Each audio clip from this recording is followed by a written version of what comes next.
আসসালামু আলাইকুম, আমি এজি শরীফ। প্রতিবারই হাঁসের নর্মাল চিকিৎসা দেখাই।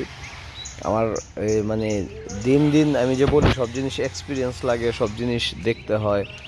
আসলে আজকে আমি যে একটা কেস দেখাবো এটা অনেক আনকমন, এবং এই কেস সাধারণত আপনারা যদি হয় আপনাদের ক্ষেত্রে, তাহলে আপনারা বলবেন যে এই হাঁস আর বাঁচানো যাবে না।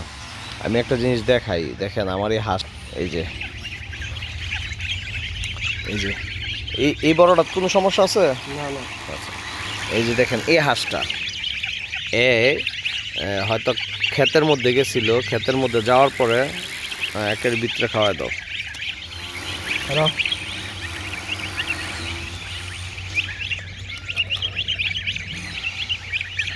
একটু পানি দাও। এই ক্ষেতের মধ্যে গেছিল, ক্ষেতের মধ্যে যাওয়ার পরে হয়তো কোনো কিছু এরা থাবা দিছে, থাবা দেওয়ার পরে এই পাখাটার মধ্যে আঘাত পাইছে আরও 4-5 দিন আগে। এটা আমি খেয়াল করি নাই। আজকে দেখা গেছে ওই যে আমার বাগিনা বলছে যে মামা এই হাঁসের ফাঁকনা পইচ্ছা পোক হয়ে গেছে গা। তো এইখান থেকে প্রায় 5-6টা পোক বাইর করা হয়েছে এই পাখনাটা থেকে। এখন এই যে পোক বাইর করছে, এখন আমি কি করতে পারি? আচ্ছা, পোকা যদি হয়ে যায়, এটা ছাগল হোক হাঁস হোক, এই সেই ক্ষেত্রে আপনারা করবেন কি, এই পোকাগুলা যদি হাতে বাইর না করতে পারেন, অনেকে আছে যেমন আমার বাগিনা একটু আগে ভুল করতে নিছিল, হ্যাঁ কাঠি দিয়া খোঁচায় খোঁচায় পোকা বাইর করতে নিছিল। দেখেন সব পশু পাখিরই কিন্তু একটা ধৈর্যের সীমা থাকে। এখন কাঠি দিয়া যদি খোঁচায় খোঁচায় আপনি পোকা বাইর করতে যান, তাহলে এটা ব্যথায় মরে যাবে পোকা। তো সেই ক্ষেত্রে কি করতে হবে আপনার, এই মানে যে জায়গার মধ্যে পোকা হয়েছে, যে গর্তের মধ্যে পোকা হয়েছে, ওই গর্তটার মধ্যে ন্যাপথলিন বা আমরা যেটার পোকের গুঁড়ি কই, পোকের গুঁড়ি দিয়া হালকা একটু কটন বার্তা চাপ দিলে ভিতরে সবগুলো পোকা বাইর হয়ে আসবে। বাইর হয়ে আসার পরে এটা গরম পানি স্যাভলন দা ভালো করে ওয়াশ করে পরে পটাশ, মাছের মধ্যে যে পটাশ দেয়, এই পটাশটা দিলে, এই যে দেখেন পটাশ দিছি পরে এর পুরা শরীর কিন্তু কাঁপতেছে। তারা ভিডিওর মধ্যে বোঝা যায় কিনা আমি বুঝি না, পুরা শরীর কাঁপতেছে তার, কারণ সেই ব্যথা, প্রচণ্ড ব্যথা। তো যখন নাকি দিছি সে কিন্তু খালি শর্টফট করবে, আজকে সারাদিন শর্টফট করবে। যাই হোক, আলহামদুলিল্লাহ সুস্থ হয়ে যাবে আশা করি।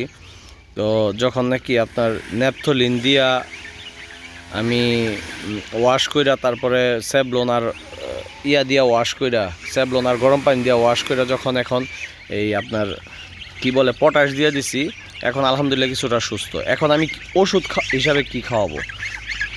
ওষুধ হিসাবে তারে খাওয়াইতে হবে নাপা ব্যথার জন্য, আর শুকানোর জন্য, যে এই ক্ষতস্থানটা যাতে শুকায়, সিপ্রোফ্লক্সাসিন বা সিপ্রোসিন এসব জাতীয় এসব টাইপের কোনো ওষুধ খাওয়াইতে হবে।